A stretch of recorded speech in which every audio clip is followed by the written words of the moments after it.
Time to arrest, Sturgeon blasted for nonsense after pension row overturn.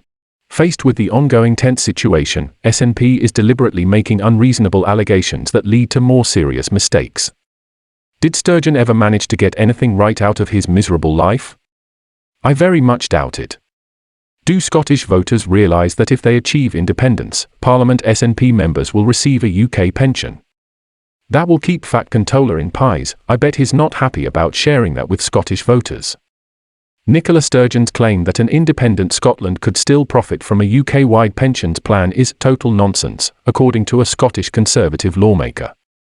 If Scotland were to leave the United Kingdom, First Minister Nicola Sturgeon has repeatedly changed her mind on who would foot the price for pensions. Early in February, Nicola Sturgeon said that UK taxpayers would continue to support Scottish pensions after independence, before identifying that this was doubtful. If you look closely at the ambiguity and hesitancy of the SNP leadership recently, you will notice their mistakes.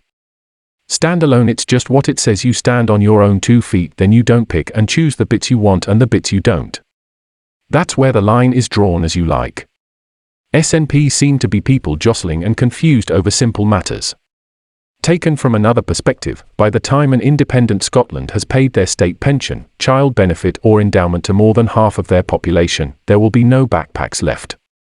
The point is that when the Scots recognise a set of orbs that the SNP has sold them on and throw Sturgeon and his gang out, it's left to another party to sort them all out. If there is a referendum, do we want to continue to decentralise power? The issue of independence was settled for a generation with the signing of no fewer people than Sturgeon himself in the Arbroath Agreement. In a recent statement, "This is one of the most stupid notions ever," said Tony McClinsky, a Scottish Conservative councillor in Cooper, Fife. A neighbour foreign nation's pensions are paid by which foreign country, he continued. It's not there. To put it another way, they are trying to create more confusion so they can say something that their followers will believe. On the other hand, Wee Jimmy uses the independence referendum to distract Scottish voters from the utter mess she has made about Scotland's education, health, policy and drug issues. With that, Sturgeon is lying. The pension will be the first casualty along with many benefits. NHS education security are just some of the areas where an independent country is responsible.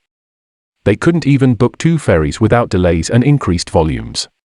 Although discussion on other areas is inevitably, he said, the SNP would have to think about how an independent Scotland would handle issues like job security, mortgages, council services, and pensions if it were to get to the ballot box for a referendum. As a citizen of the United Kingdom, he said, one must know the answers to these questions.